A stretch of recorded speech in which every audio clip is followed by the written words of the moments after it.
Here are places in the world that carry stories too strange to believe. Places where history and myth blur into something far more unsettling. And then there's this town. On the surface, it looks ordinary. Quiet streets, friendly neighbors, nothing that would draw your attention. But if you stay long enough, you'll notice something off. Locals whisper about the strange lights that appear on the horizon at night. Lights with no source and no explanation. Visitors report hearing voices in the still air. Voices that don't belong to anyone nearby. And some say there are parts of town where cell phones, compasses, even cars stop working, as if the place itself rejects modern life. The deeper you dig, the stranger it gets. Old records vanish. Witnesses refuse to talk. And yet, the people who live here, they know something they aren't saying. What's hiding beneath this small town surface? And why has no one been able to explain it for centuries? Chapter 1: First Impressions.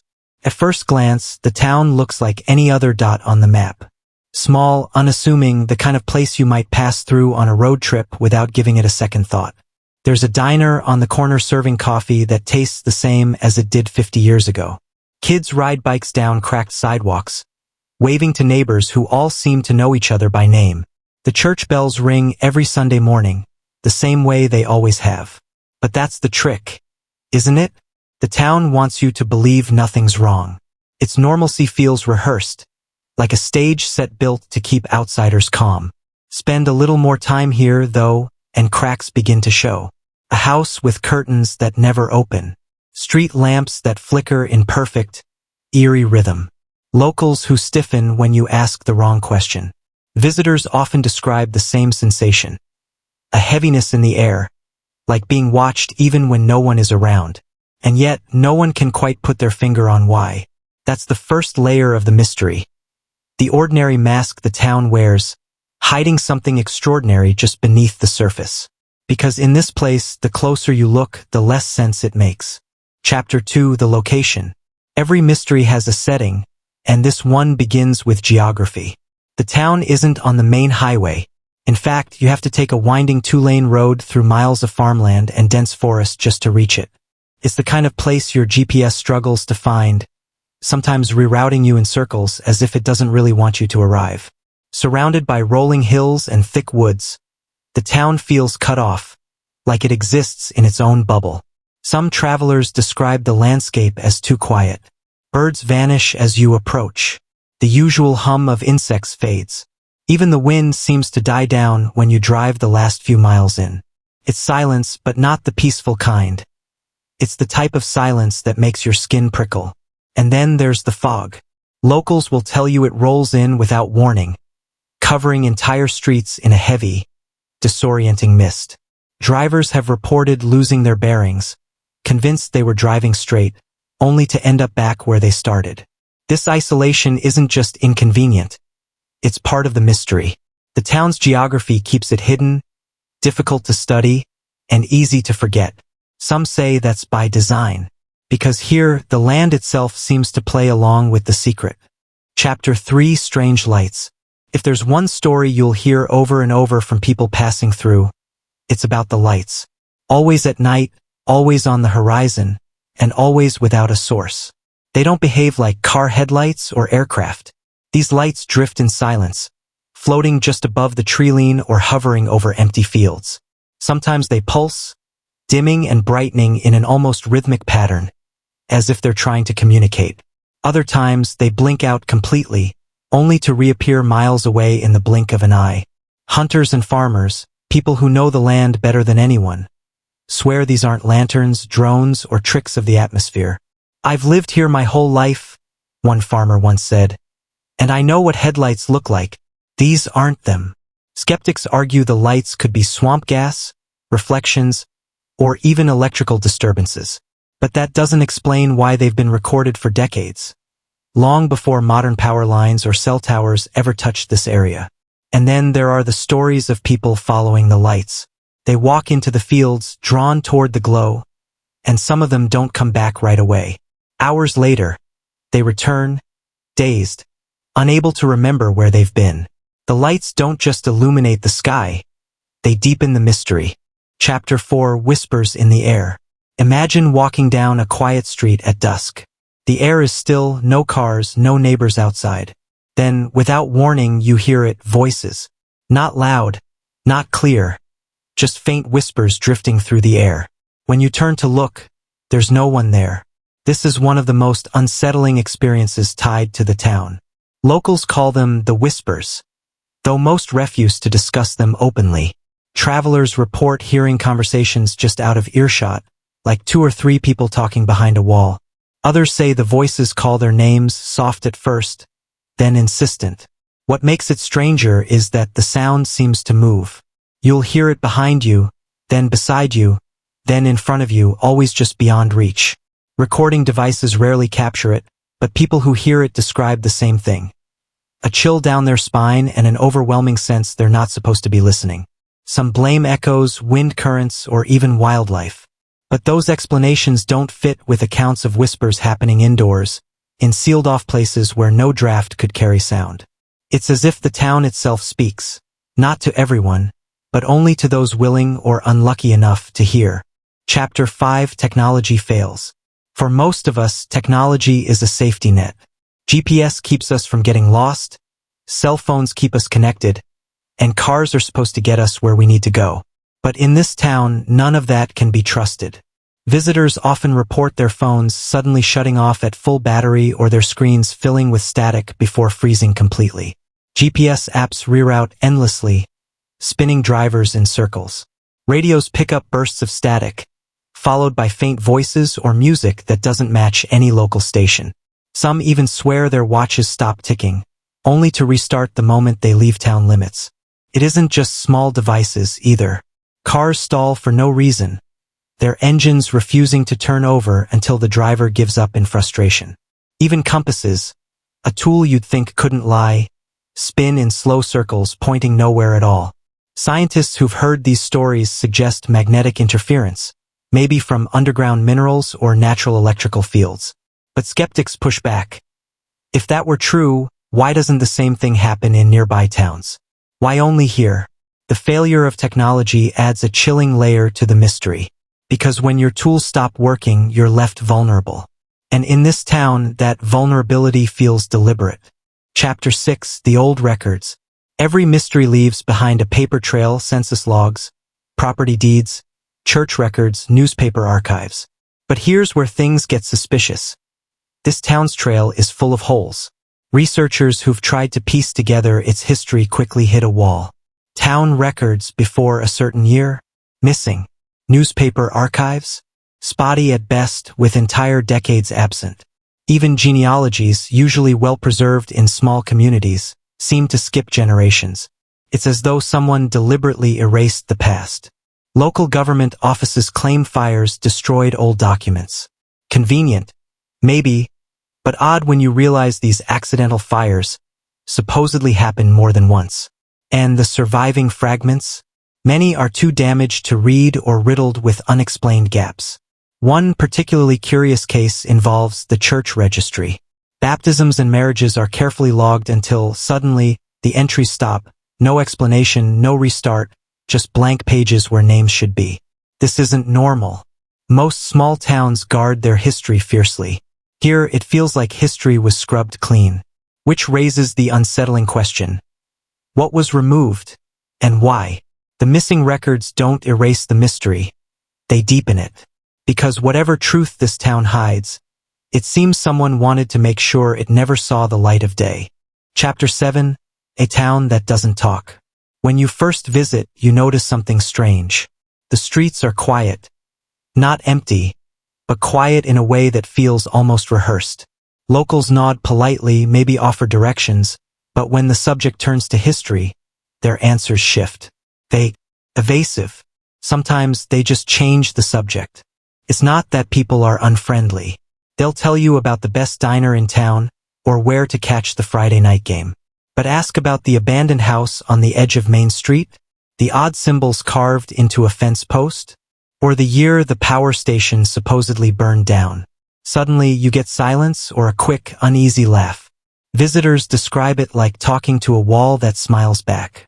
Everyone seems aware of something, yet no one says it aloud. and the rare few who do hint at answers. They speak in whispers, watching their words carefully, as though someone might be listening. This isn't just shyness or small-town privacy. It feels coordinated, a collective agreement to keep quiet, which begs the question, what truth is so dangerous that an entire town refuses to speak it? In many mysteries, silence says more than words ever could. Here, the silence screams. Chapter 8: The Visitors Who Left Changed. Every mystery town has legends, but this one has testimonies. Travelers who pass through sometimes leave with stories that don't add up, and in some cases they leave with themselves a little changed. Take the hiker who swore his compass spun wildly as soon as he stepped onto the town's outskirts, or the photographer who found entire rolls of film mysteriously blank, as if the town refused to be captured. Even stranger, a family once reported that their phones reset overnight. Not dead batteries, but wiped clean, like a factory reset no one initiated. The most chilling accounts come from people who stayed too long. One college student visiting for a research project claimed she began losing time. Hours gone with no memory of where she'd been. Another visitor described waking up in his motel room, certain he'd heard voices whispering his name, though no one else was there. Not everyone believes these tales, of course. Skeptics chalk them up to exaggeration, bad memories, or nerves. But when so many people report the same eerie disorientation, the line between folklore and fact blurs. And here's the part no one can explain. Almost all of these visitors, once they leave, refuse to come back. Whatever they saw or felt was enough to change them forever. Chapter 9: The Whispered Legends. Every town has its stories, but here, legends aren't just bedtime tales. They're warnings. Sit in one of the old diners after sunset, and if you listen closely, you'll hear them pass down in hushed voices, like secrets too dangerous to speak aloud. Some say the town was cursed long before it was founded, built on land where something terrible once happened. A battle, a burial, maybe both. Others believe the ground itself rejects outsiders, bending time and memory to keep strangers away. And then there are the most unnerving tales, the figures. More than one local insists that if you walk the empty streets at night, you're never truly alone. Shadows that don't belong to any living person follow. Glimpses of figures appear in windows of abandoned homes, vanishing the moment you look directly. One old mechanic swears he saw a child standing in the middle of the road, pale, silent, and gone in the blink of an eye. People laugh it off in the daylight, but as dusk creeps in, the laughter fades. The town itself seems to demand silence, as though it's listening. And that's when you realize, these aren't just stories to entertain. They're instructions. A guidebook for survival in a place that doesn't want its mysteries solved. Chapter 10: The Vanishing People. Every eerie legend becomes far more unsettling when tied to something real. And in this town, it isn't just strange noises or flickering lights. It's the people who disappear. Records show that over the decades, a troubling number of residents have gone missing without explanation. Some were drifters passing through, others lifelong locals who seemed rooted to the town. They'd be seen in the morning buying groceries or fueling their trucks, and then, nothing. No odbis, no bares, no trace. Families searched, police combed the woods, and investigators tried to piece together timelines. But the trails always ended abruptly, as though the missing had simply stepped off the map. What unsettled authorities most were the personal belongings left behind. Shoes neatly at a doorstep, cars still running with doors wide open, even meals cooling on dinner tables. For locals, these vanishings became part of the town's DNA. Parents warned children never to wander alone after dark. Neighbors quietly locked their doors earlier than most. And still, it happened again and again. The most haunting part? Outsiders who heard these stories thought they were exaggerations, until they came across the old newspaper clippings, the faded, missing posters still tacked to bulletin boards. Proof that the disappearances weren't just whispers. They were real and they remain unexplained.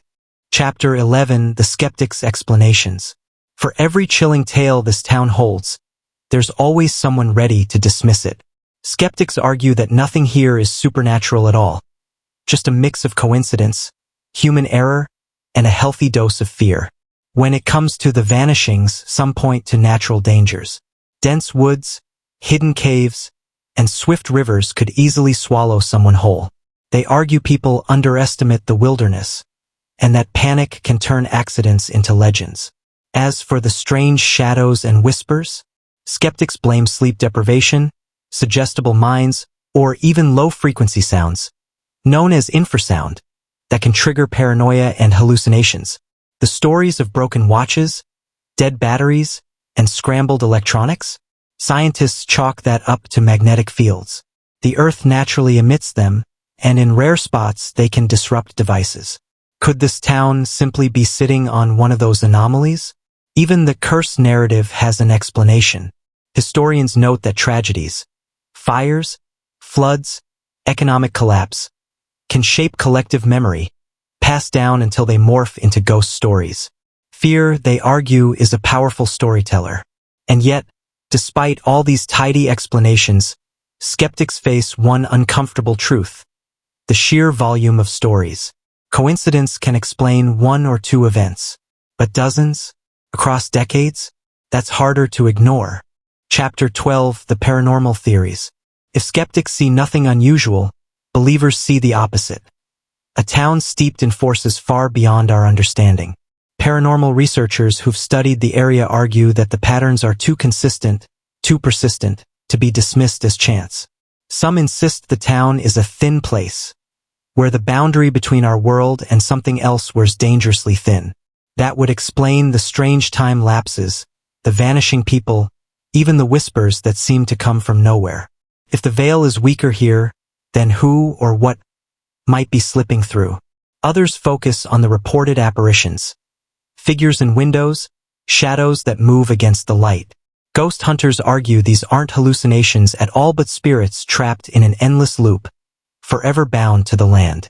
A few even claim to have captured electronic voice phenomena. Faint recordings of voices pleading, laughing, or warning. Then there are the more radical theories: portals, interdimensional rifts, even alien involvement. It sounds far-fetched, but believers point to the bizarre electrical disturbances and missing time as evidence of something far beyond hauntings. Whether you find these theories convincing or outrageous, one thing is certain: they refuse to die. Every new disappearance, every strange encounter, breathes life back into the paranormal explanations. And in this town, the supernatural often feels like the simplest answer. Chapter 13, The Investigators Who Tried. Over the years, this town has drawn more than just curious tourists and thrill seekers. Paranormal investigators, journalists, and even university researchers have all descended here, each hoping to uncover the truth. Most left with more questions than answers. In the 1970s, a small group of amateur ghost hunters set up camp near the old mill. They reported strange readings on their equipment, spikes of electromagnetic energy where none should exist. More unsettling, their audio logs contained faint voices, whispers layered beneath the static, some calling names, others too garbled to understand. Decades later, a television crew arrived to film a paranormal episode, but after only 2 nights, they packed up abruptly. The lead producer later admitted off-camera that equipment failed constantly, batteries drained within minutes, and one cameraman suffered a breakdown after claiming he wasn't alone in his hotel room. Even mainstream scientists have tried. Geologists studied the soil for magnetic anomalies, psychologists interviewed locals about mass hysteria, and anthropologists traced the town's folklore. Each study offered pieces of the puzzle, but none fit together neatly. The most intriguing pattern? Nearly all investigators, no matter how skeptical at first, left visibly unsettled. They arrived searching for proof, but instead found an experience they couldn't quite explain. And for many, that was enough to close their notebooks for good. Chapter 14, The Chilling Artifacts. Scattered through this town's history are items that defy simple explanation, artifacts tied to the very mysteries that haunt its streets. Some sit quietly in dusty attics, others are locked away by families too afraid to destroy them, and each comes with a story. One of the most infamous is a cracked pocket watch found near the site of an old disappearance. Its hands were frozen at 2:13, but the mechanism inside showed no damage. For years, Locals whispered that it marked the exact moment its owner vanished, leaving time itself to stall in protest. Another artifact, a child's toy doll, still creeps through town lore. It was discovered in an abandoned home, its porcelain face scorched, though the rest of the room showed no signs of fire.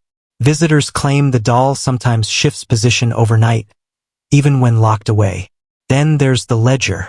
Found in the basement of the long-closed inn, its pages contain names of guests who supposedly checked in, except half of those names belong to people who had never been to town at all. Some were still alive miles away, others long dead. Whether these artifacts are evidence of something supernatural or simply eerie coincidences, they fuel the unease. They're physical reminders that not all of this town's secrets remain hidden in whispers. Some sit in plain sight, daring you to believe. Chapter 15: The Haunting Atmosphere. What truly sets this town apart isn't just its stories. It's the way it feels. Even before hearing the legends, visitors describe an atmosphere heavy enough to notice, as if the air itself carries the weight of everything unsaid. Walking its streets, you're struck by the silence. Not the peaceful kind, but a silence that feels unnatural. Birds go quiet, wind dies down, and even the hum of distant traffic fades away. Some say it's like stepping into a photograph, still, suspended, waiting for something to happen. The architecture adds to the unease. Rows of weathered houses lean slightly, paint peeled and windows shuttered, giving the impression of eyes closed tightly against what they've seen. At night, streetlights flicker and cast long, distorted shadows that make even the familiar seem threatening. Locals say it's the atmosphere that keeps most outsiders from staying long. Tourists who arrive curious often leave after only a few hours, unsettled but unable to explain why. They'll admit the town didn't do anything to them, it just felt wrong. And maybe that's the most powerful part of this mystery. Stories can be doubted, artifacts can be dismissed, but atmosphere? You can't argue with the feeling in your gut when every instinct screams that something isn't right. Chapter 16: The Strange Lights. Among all the eerie tales tied to this town, few are as widely reported or as hotly debated as the lights. For decades, locals and visitors alike have described glowing orbs hovering in the night sky, darting across fields, or flickering deep within the woods. The lights don't follow normal rules. They're too fast for planes, too silent for helicopters, and far too erratic for lanterns or flashlights. Sometimes they pulse in rhythmic patterns, other times they vanish the moment you try to approach. On rare occasions, multiple witnesses report seeing them in different parts of town at the exact same time. One farmer recalls watching a brilliant blue light descend into his cornfield. By the time he ran out to investigate, it had disappeared, leaving behind a perfect circle of scorched earth. Others claim the lights follow cars along the road, tailing drivers for miles before suddenly shooting straight upward into the stars. Skeptics argue the phenomenon could be swamp gas, ball lightning, or even tricks of the atmosphere. But believers see something far stranger, signs of an intelligence at work. Whatever they are, these lights add a layer of wonder and dread. Because once you've seen them, you're forced to ask, is the town haunted by ghosts of the past, or watched by something far beyond our world? Chapter 17: The Children's Stories. If you want to know the truth of a place, sometimes you ask the children. They don't carry the same filters adults do, and in this town, their stories are some of the most unsettling of all. Teachers have reported students drawing the same strange figures, tall, faceless shapes standing at the edge of playgrounds, even though the children swear they've never talked about it with each other. Others speak casually about the man in the window, as if it's perfectly normal to see someone staring from abandoned houses. One of the most chilling tales came from a young girl who told her parents about a friend she played with in the backyard. She described him in detail, his clothes, his voice, even his laugh.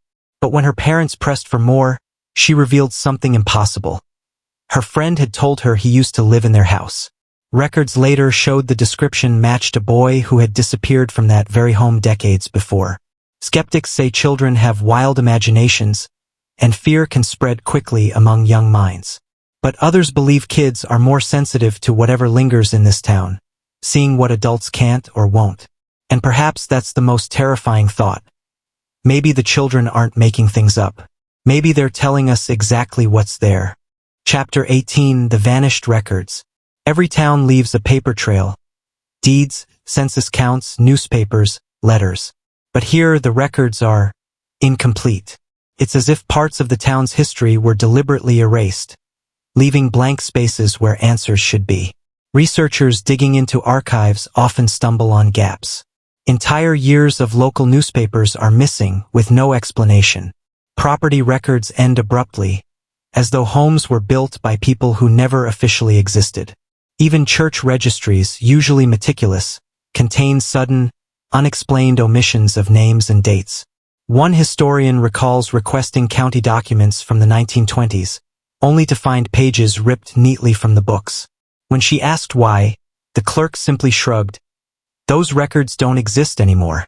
Conspiracy-minded locals whisper about a cover-up. Some believe authorities destroyed files to hide a tragedy too great for the public to know. Others suggest the town itself erases its past, that whatever force lingers here doesn't just warp memory, but history itself.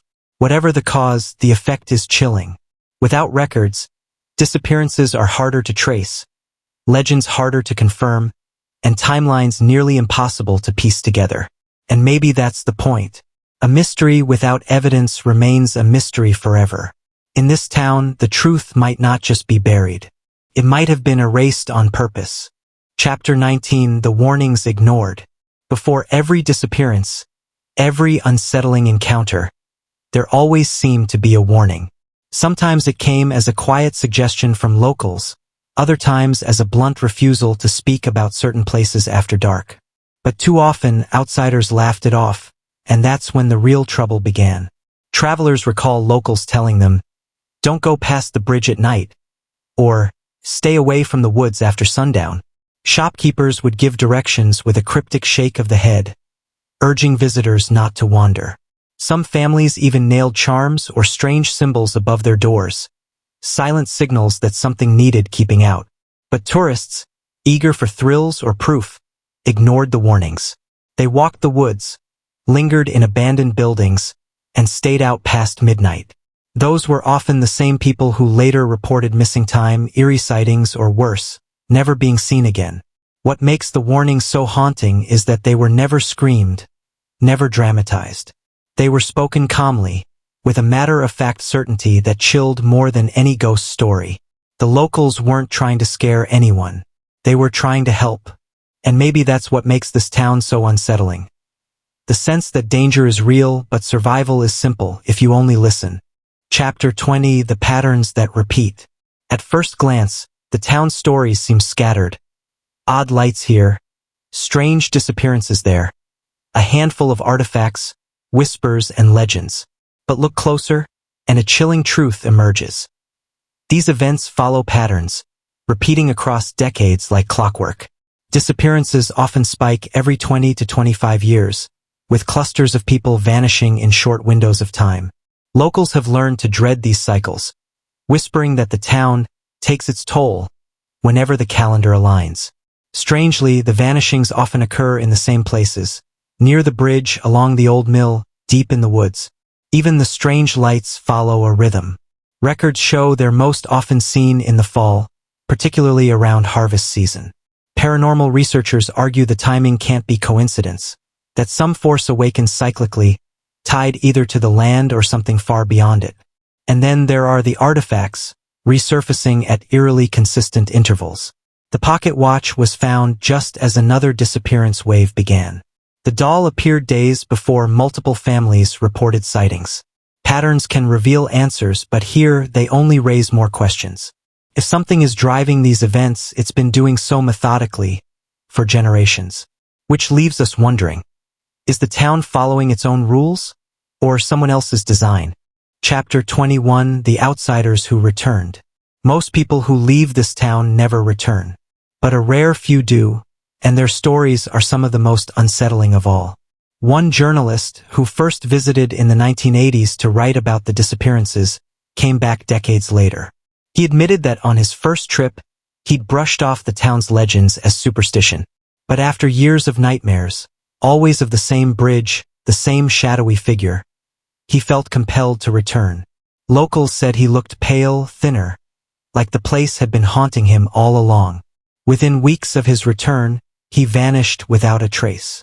Another outsider, a paranormal investigator, came back determined to conquer his fear. He claimed the town had unfinished business with him. Friends recall his confidence, until the night he wandered into the woods alone. They searched for hours, only to find him at dawn, shaken and silent. He never spoke of what he saw, and he never set foot in the town again. Perhaps the strangest case involved a woman who returned simply out of nostalgia, visiting childhood friends. She left abruptly the next morning, refusing to explain why.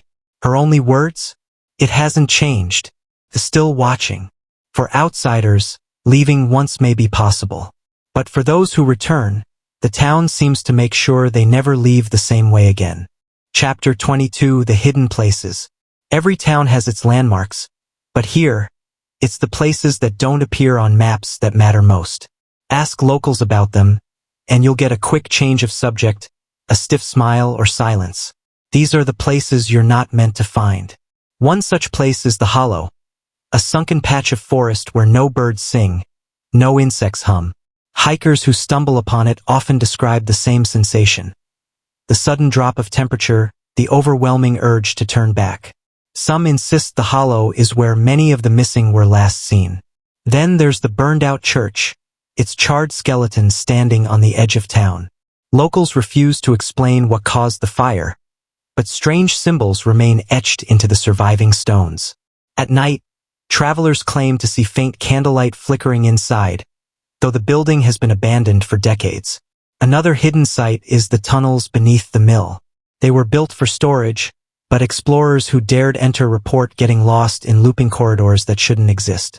Compasses fail, footsteps echo unnaturally, and some swear the tunnels shift while you're inside them. Each hidden place seems to carry a piece of the town's secret. But together, they suggest something larger.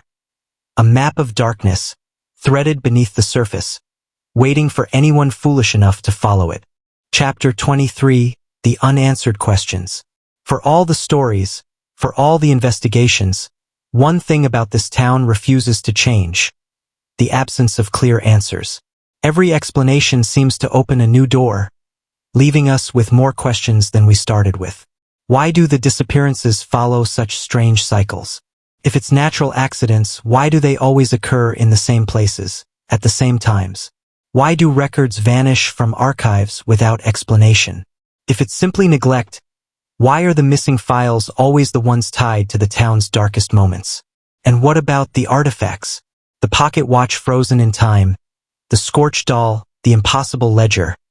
Are they coincidences, or breadcrumbs left by something trying to communicate? Even the skeptics stumble here. If it's all folklore, why do so many unrelated visitors describe the same sensations, the same sights, the same unshakable fear?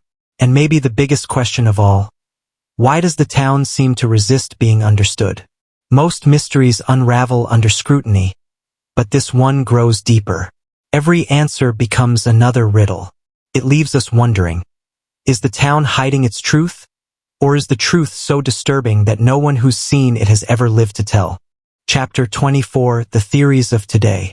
In recent years, with podcasts, documentaries, and online forums shining new light on old mysteries, this town has found itself back in the public eye. And with that attention has come a flood of fresh theories, each more intriguing and unsettling than the last. Some modern researchers suggest the town sits on intersecting ley lines, invisible energy pathways said to amplify supernatural activity. They argue this could explain the strange lights, the electrical disturbances, even the overwhelming atmosphere visitors describe. Others lean into psychological theories. Could the town itself be triggering mass hysteria, a kind of contagious fear that spreads through suggestion? If so, why do the stories remain consistent across generations, even when witnesses don't know each other? Then there are the conspiracy-minded. They claim the vanished records and unsolved disappearances point to government experiments, or a cover-up tied to something that went catastrophically wrong. According to them, the town isn't cursed, it's classified. And finally, the paranormal faithful stand firm.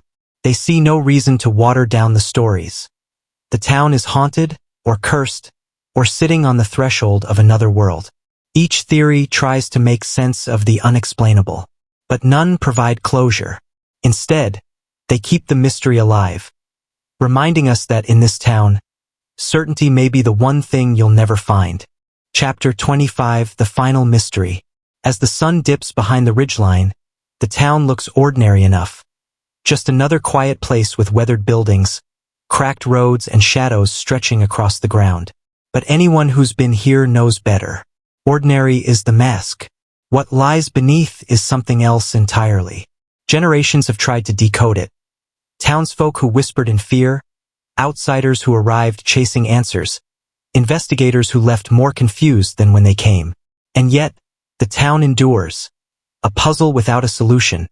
A story without an ending. Maybe that's the point. Some mysteries aren't meant to be solved, at least not completely. They linger to remind us that the world is bigger, stranger, and less predictable than we'd like to believe. That in the cracks between what we know and what we fear, there's still room for wonder and dread. As you leave, you can't help but glance over your shoulder one last time. The houses stand silent. The windows dark. The streets empty. And yet, you can't shake the feeling that something watched you the whole time, and that if you lingered a little longer, you might see something you'd never forget. This town hides a secret no one can explain. And maybe, just maybe, it always will.